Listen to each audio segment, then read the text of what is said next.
Yeah, I'll just quickly Yeah. say what we are doing. So yeah, this is Speedrun Ragnarok. We are doing a charity marathon to support Texas. Texas' main mission is to inform the gaming community about mental health issues, provide education and different disorders and coping techniques, and reduce the overall stigma around mental illness. This helps people in the gaming community suffering from mental illness by letting them know that they are not alone in their struggles and there are treatment options out there to help. Texas provides education on mental illness so that friends, family members, and co-workers can be better allies to those who are suffering.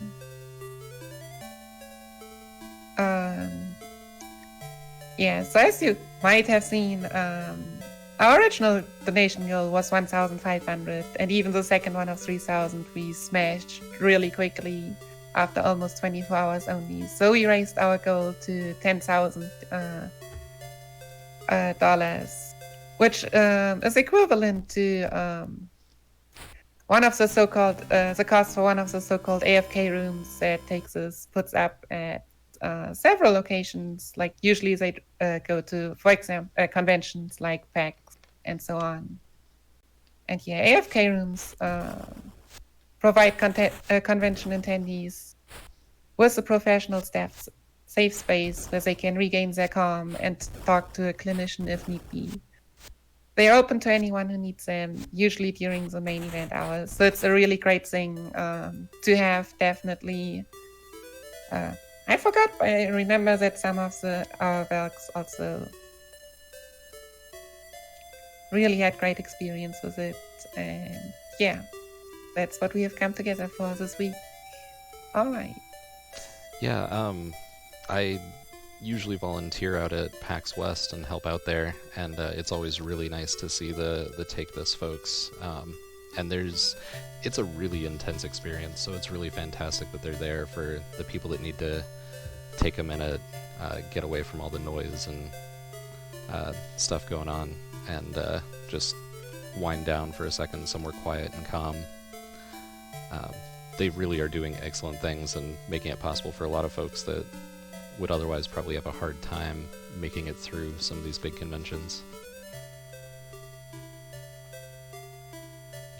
Yeah, and also to mention, in terms of incentives, after this run, we have Child of Light with a bit about dress colors. Let me quickly... For which no one has actually chosen anything yet, and we have 3 awesome palettes for which you can choose. You can snipe it with whichever amount you want to at the moment.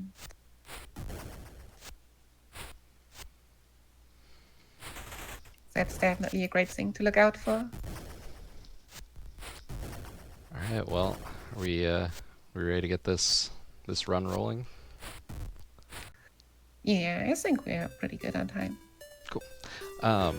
This one, I apologize in advance because the random element of how fast is this going to be is pretty strong. I haven't cracked the RNG yet to figure out how many encounters I am or am not going to get. And combined with that, a lot of the areas, especially areas with potentially huge time losses, I have to be very, very, very precise. So there's a good chance I'll be way underestimate. There's a good chance I'll be right up against it. I don't know, flip a coin, but we'll hope for the best here. What would be speedrunning without RNG? Right. Alright, and away we go. So we'll start out with a nice black screen and some text. The bad guys have stolen the golden axe. It's not good. So as you can see, if you were watching the preview previously, things are already looking very different. We've got a very Dragon Warrior-y looking game going on.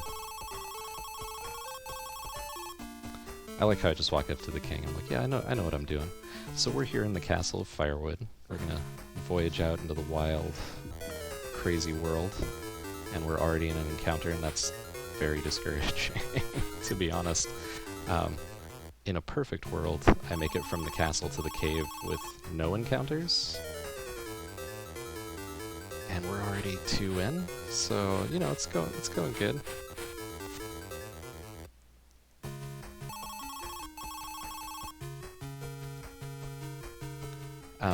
Yeah, the number of enemy encounters is the only RNG. How they behave is entirely deterministic. Same goes for enemies inside of the dungeons, as it were. So we make this nice, fun little shift from, oh geez,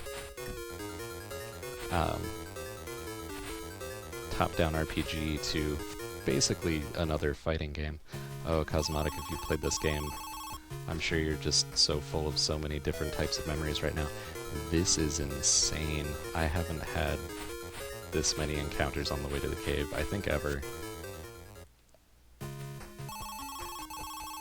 Yeah, do you like how my name is Axe Battler and I use a sword? Don't worry, I'll only ever use a sword.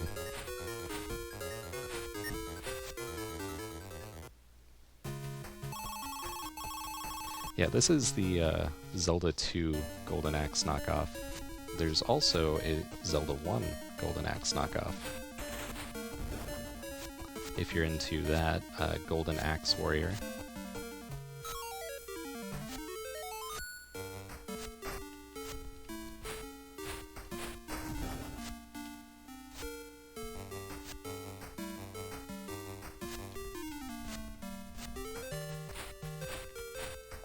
So the dungeons are, as I mentioned previously, 100% deterministic. So everything that happens in here is going to happen exactly the same way if I behave exactly the same way.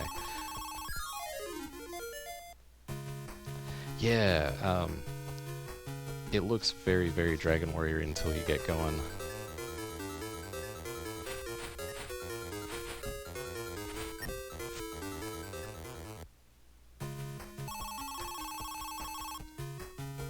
Then you get in a fight, and it's got a real fighting game feel.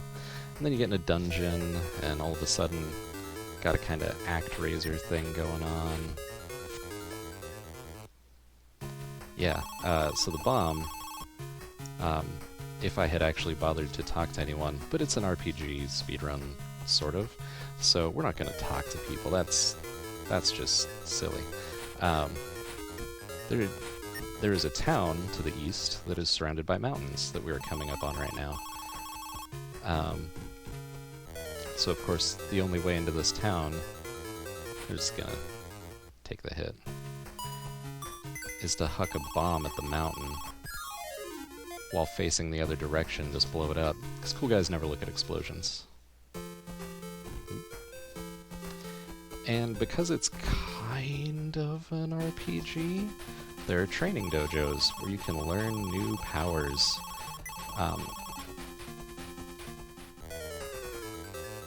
But apparently, learning new powers means beating the heck out of some neo-bars, or barbarians, if you will.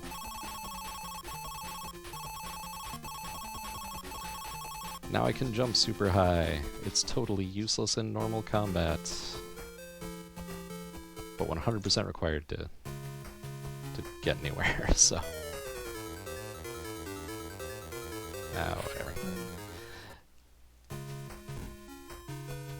I like the fact that you are basically just using the sword because it's longer than any other weapon. So whatever other weapons and other enemies are using, they're just useless. Oh, yeah, it's... The hitboxes are all perfectly designed so that I can get the drop on them always, every time.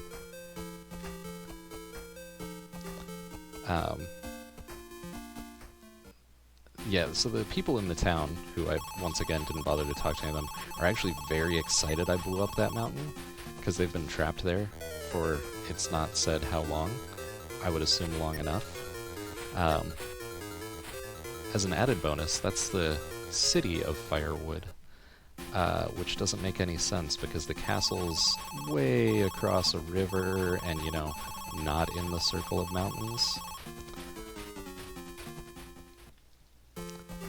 So we've achieved our first useful move.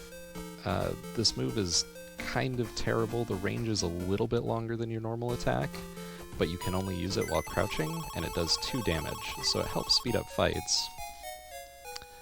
But also, you have to crouch to do it, so you basically need to stop moving, make yourself vulnerable.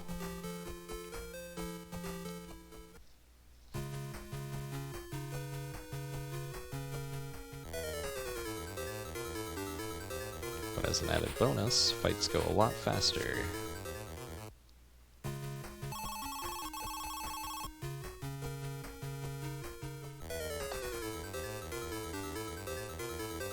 They've been trapped in that ring of mountains forever. They may have never heard of digging or explosives.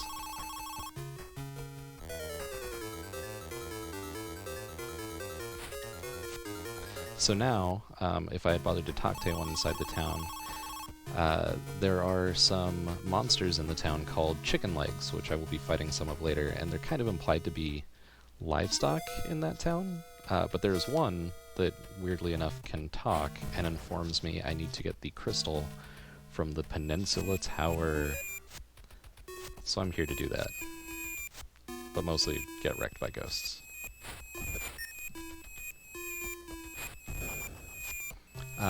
You're supposed to take out most of those ghosts to spawn that elevator, but if you jump, it spawns all on its own, because the game sees that there's few enough ghosts that you probably did it, right?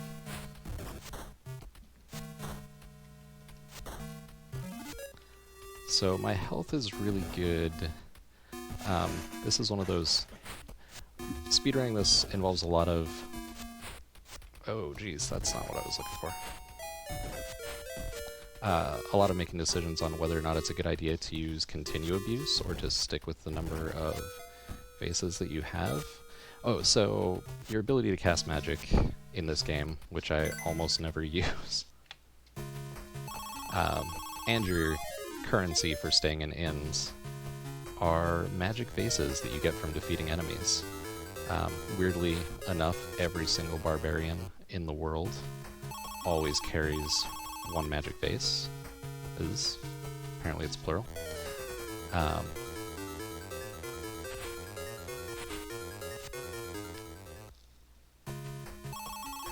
Yeah, one magic vase is for Amazons.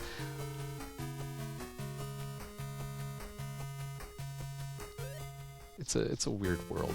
I don't know what to say.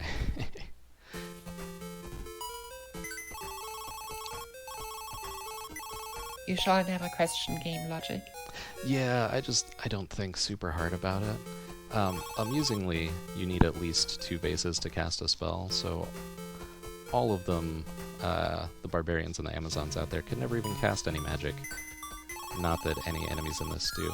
Oh, once again, I didn't bother to talk to anyone, so the people in that town would have told me how it's called Turtle Village, because once long ago, their ancestors came across the sea on a giant turtle, apparently. Because that's a thing. I don't really care what anyone has to say, it's the RPG speedrun. But, yeah, the critter that mentions the crystal is the key to making my way across. So I throw the crystal into the water and the turtle shows up. I still have the crystal in my inventory though. Maybe he brought it back up for me. I don't know, it doesn't make any sense. I try not to worry about it too hard. Skeletons are jerks. But now we have jump swing. Jump swing, once again, similar to the upper swing, is only useful at really specific times. It honestly sees the most use much later in the run. Gosh, I'm all over the place here.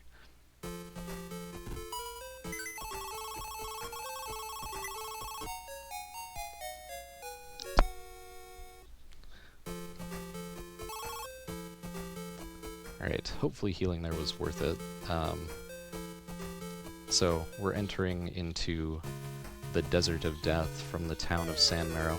The Desert of Death seems to have one of the highest encounter rates in the game. So, you know, my bad encounter luck already on top of this is just going to make for a real good time.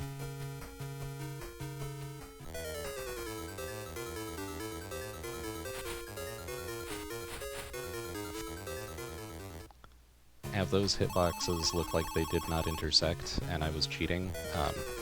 Basically.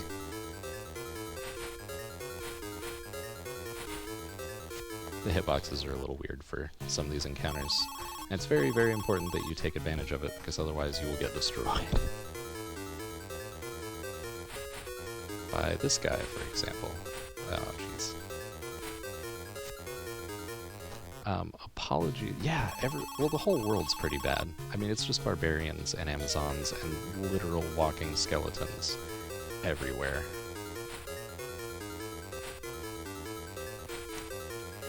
I mean, one village is in between mountains, some other villages are basically in the desert. It doesn't sound that well placed.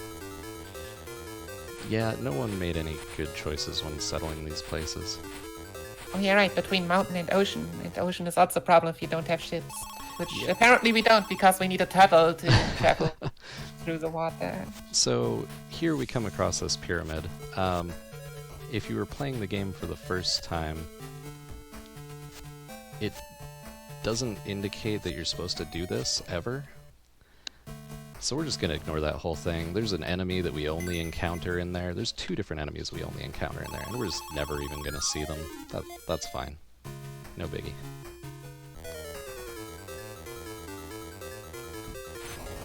And now we're going to just try to blast our way through encounters, hopefully before my health runs out and I get to the next town. So as soon as you enter a town, it becomes your respawn point, as it were. So in a perfect world, you always have just the right amount of, there we go, health to make it to the next town. Yeah, we can stop at the end, no problem. So battles end either if you kill the enemy or if you take damage? Yeah, if you take a single hit, even though you have 6 HP, I guess you have 3 HP, every single hit takes a half of 1. If you take a single hit, the fight is over. Otherwise, you have to wear the enemy down all the way, and that becomes especially notable with some of the enemies later on that have huge chunks of health. You have to do attacks that do 2 damage or spend forever fighting them. This is a great example. These guys will rush and charge you, and they are mean. Oh, also, I hope I didn't miss it for too long. Thanks for the $7.77 donation from Scala for the light dress of Child of Light. Oh, nice. Thank you very much. So we just gotta move with slightly better range than the upper swing, and I don't have to crouch to do it. So life has just gotten way better. Theoretically, this game can be played through with just high jump.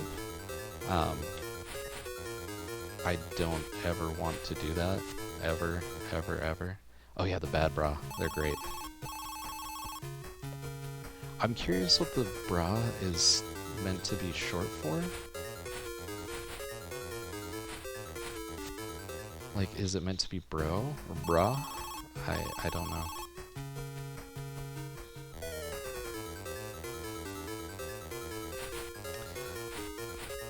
So the encounters in this I have done a million times and generally go fine unless I get really cocky. The dungeons in this tend to involve a lot of really, really precise timing, and it's really easy to get completely wrecked, even for all the times I have done runs of this.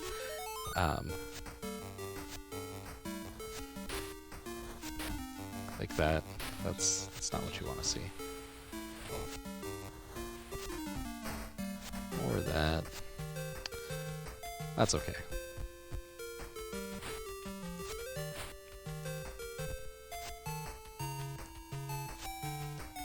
Fortunately, we're significantly faster than arrows, I guess.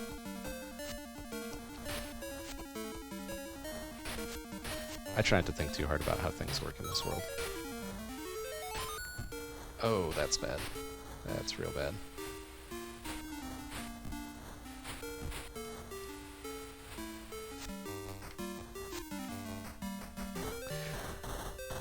We're in a tight spot. So I have to get all the way to the next town, or I will go back to the previous town from here. So no pressure or anything. I can take 2 hits and I'm toast.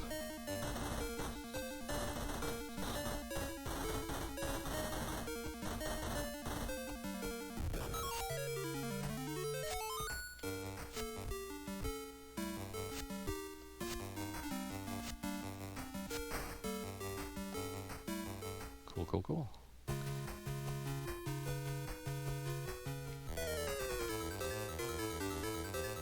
Nights are great, because they'll just do this, which just absolutely makes my day.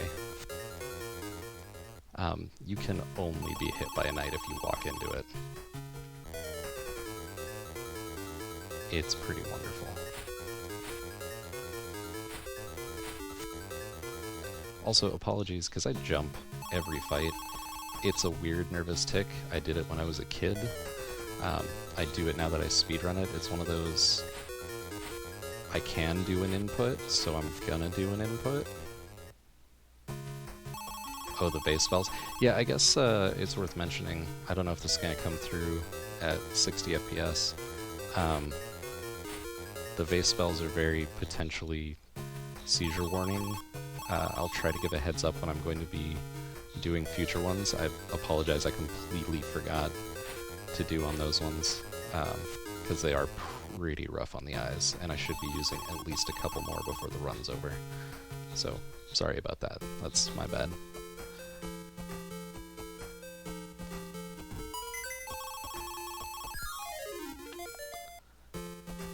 So in this town, we grab ourselves a compass and the other required combat skill in the game by fighting a knight, which seems like cheating, because once again, huge pushover.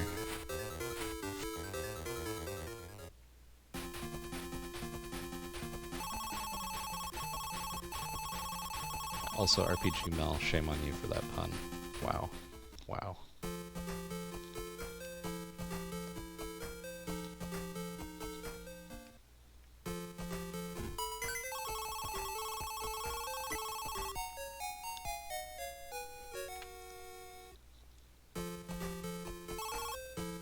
Alright, so coming up is an area that there's a not terrible chance of me dying in. Everything's really precise. There are enemies that deal 2 damage. Everything just tries to... Oh. And I'm going in with one hit down. That's good. So bats just drop from the sky. Wolves leap at ya. These guys come down.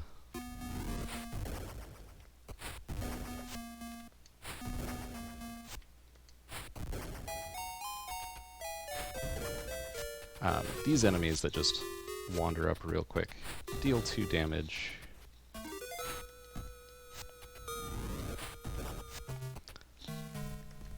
Basically everything in this forest is bad. From a casual perspective, if you don't bother to talk to every single person in town, you won't get the compass, so you'll go through this agonizing forest, and it will set you back on the bridge and tell you that you've lost your way, because it is the maze forest. Also, someone mentioned that these knights look like Master Chief, and yeah, I'm definitely seeing it now. It had not occurred to me before.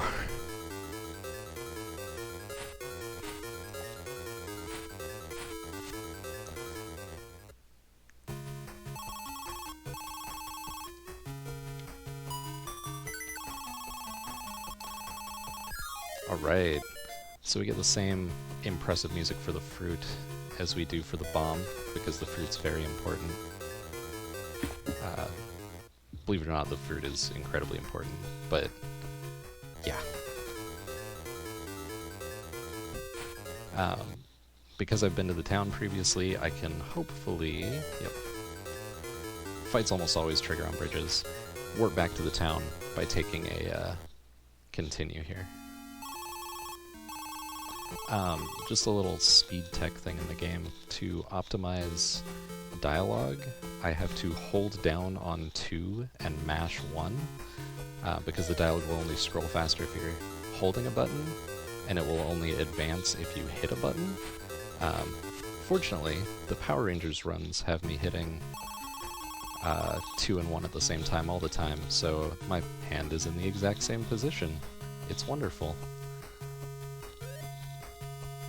Yeah, this is a terrible world. So is it actually possible for you to level up or get some health or better armor, or do you just have to go through and see how your enemies get stronger and stronger? Yeah, the enemies get stronger and stronger, so there's an item in the final area, which we're coming up on, that will actually reduce the amount of damage that you take from one specific enemy, and it will reduce it from 6 to 1, 6 being, 6 half health notches. So this eagle right here will only come and get you if you have the fruit.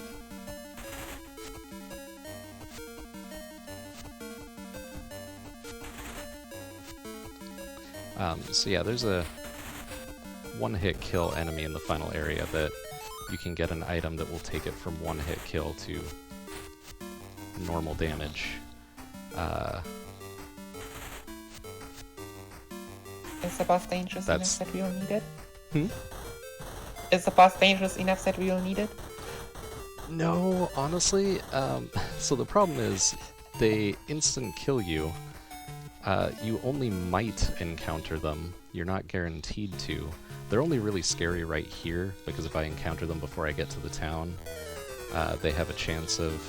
Oh, here he is. The nice thing is, like I said before, the enemies are completely deterministic, so while he's not fast to beat, as long as I don't totally mess it up, he's very safe to beat. And for anyone who's played Golden Axe before, you might be familiar with the fact that Death Adder is usually the final boss, and here he's just a wandering mook. Yeah, his axe will insta-kill me. It is not cool, to say the least. Neoskeletons are jerks, because they will just come down on you Zelda 2 Link style.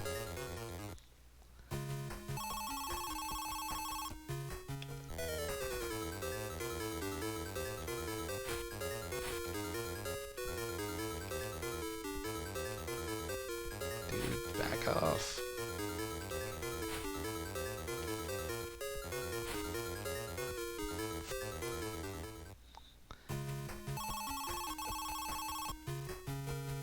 Also, apparently Death Adder, whenever he comes out of his castle, is just packing magic bases. So there's another ability in this town. It is 100% useless. It sets you up to be hit by enemies, so we're not going to get it. North of this town is a magic stone that a weird old man lost. And we're not going to bother to grab it. That's what gives us the extra protection against Death Adder's brutal axe. I guess the implication is that it's maybe the golden axe? I don't know. It's a weird, weird world. So, the good news is we've made it to the final town. We are now heading towards the final encounter. Similar to the last section where we had to go through 2 areas before we got to our objective, we have to get through 2 areas, but instead of being right back to back, they're nice and spread out. So the reason him having an insta-kill move is not scary at this point is if I take basically any damage before the final area, it's really, really scary regardless. So I'd almost rather go back to town and take the time loss than have lower health. Oh, jeez.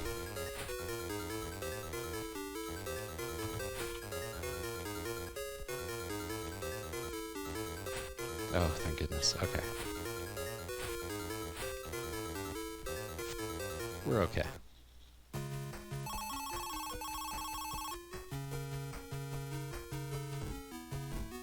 Oh, so there's supposed to be Death Adder Jr. How many kids has this guy had?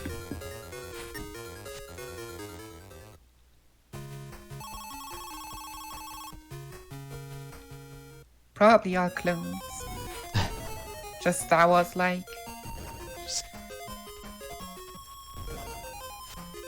Okay, so this area is one of the scariest in the game, because below me is an instant death pit.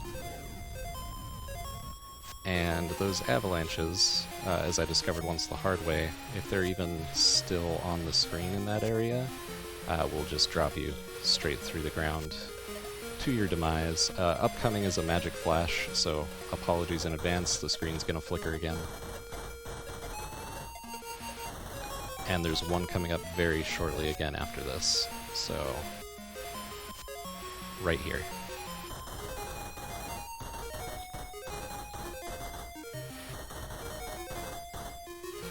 Now, assuming I don't die, that's it for the game for magic.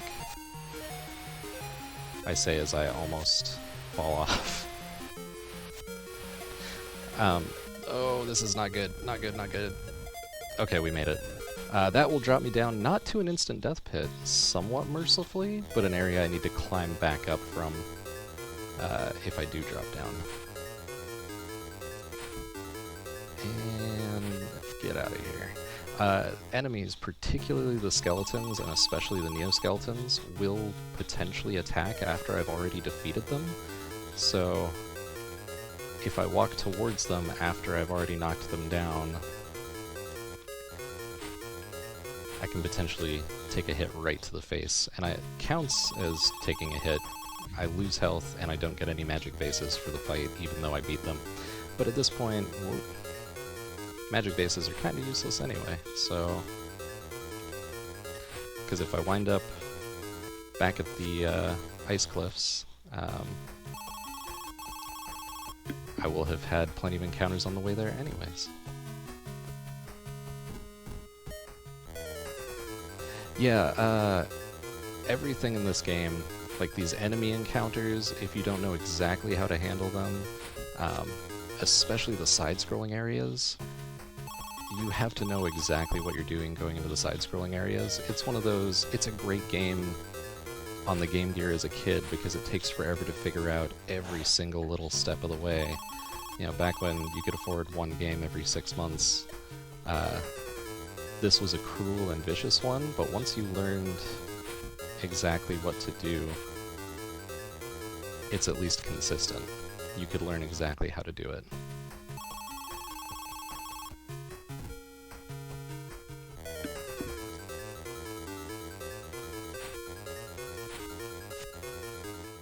And we are coming up on the final area.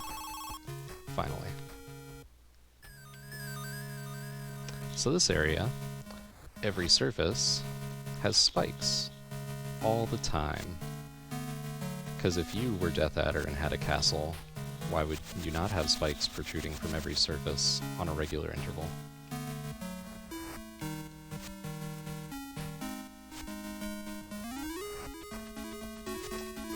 Fortunately, there are a couple spots here that if you get the timing just right, you can sneak your way through. It's also safe to jump on the spikes as they're retracting, but it's real stressful. So there's that.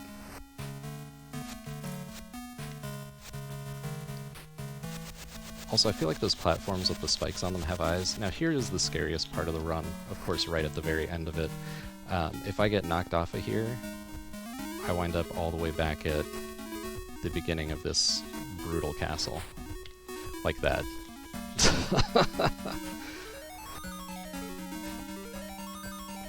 So that's a thing.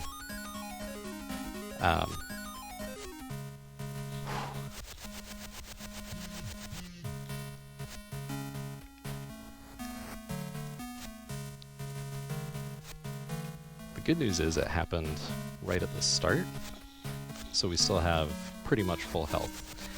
I have to take 2 hits up there.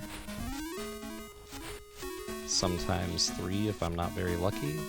So coming into this area with less than 3 health is honestly absolutely horrifying. Because it's basically down to RNG on if you can hit the arrows out of the air. Alright, let's try this round 2. Oh my goodness.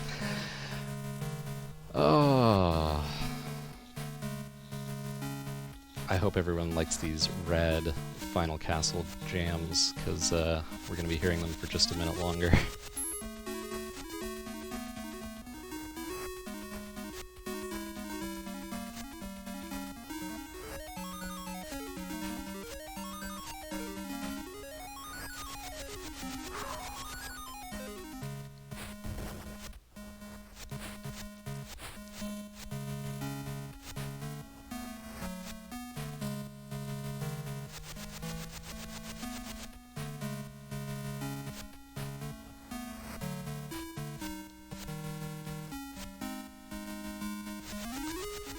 Go.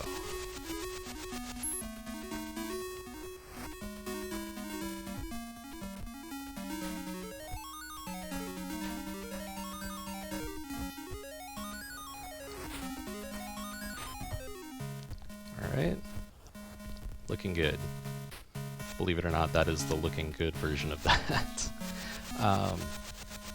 So now we come across some really mean areas where you have to jump at just the right time to not get dropped into there. I didn't need to take that hit, I'm just not great at this, so...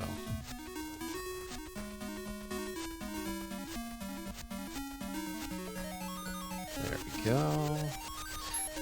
There are several mirrors here that will try to catch me, and warp me back to the start. It's not cool. Oh, I just missed it. So upcoming is a fun little skip. This is something that definitely never occurred to me as a kid, and I don't know why. Just ride this up, and that's fine. That's how floors work, right?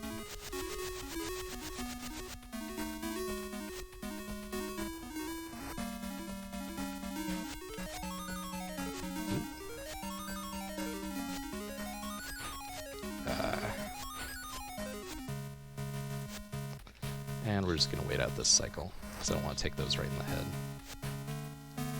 And that is Axe Battler, A Legend of Golden Axe. So, for anyone who thought there'd be a dramatic final fight here, you get a cutscene with a black background and the tiny little character sprite, and as you saw in Power Rangers, you can do big, beautiful sprite work on this thing. Sometimes too big and not beautiful because you've resized it to twice its normal size. But you can do some really big images on the screen, and here we just have a nice conversation with, I'm assuming, Death Adder proper.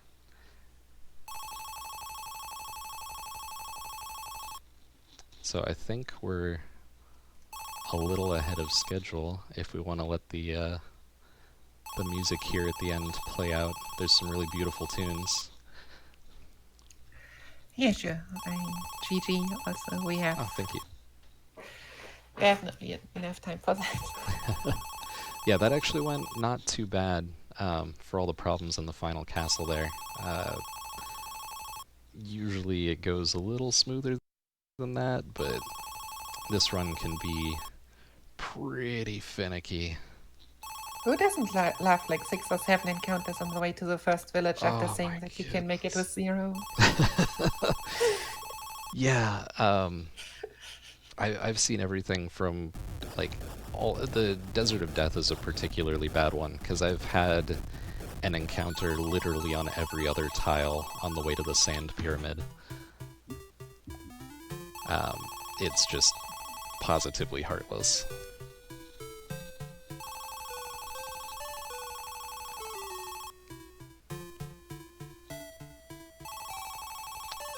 So, yeah, we've saved the world. We've retrieved the golden axe from the darkness, aka Death Adder. And because I gave that giant eagle some fruit earlier. We're best bros forever now, and I'm gonna go tour the world on his back.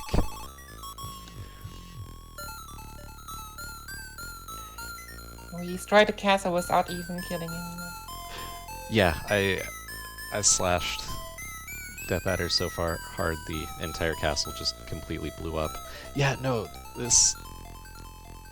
I kind of love when people get to see the ending of this for the first time, because there's no final boss fight.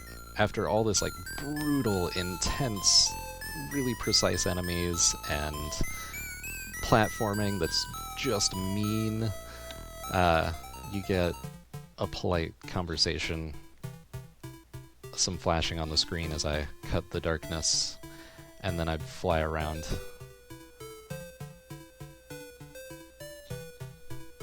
And it's worth noting, these people that we're seeing at these villages, a lot of them aren't even in these various towns and villages. I don't know where that bunny girl comes from. I don't know what's going on. It's a weird place. I'm presuming she didn't just wander there from the desert that is full of skeletons. And here we've got a couple freaking out chicken legs. Yeah.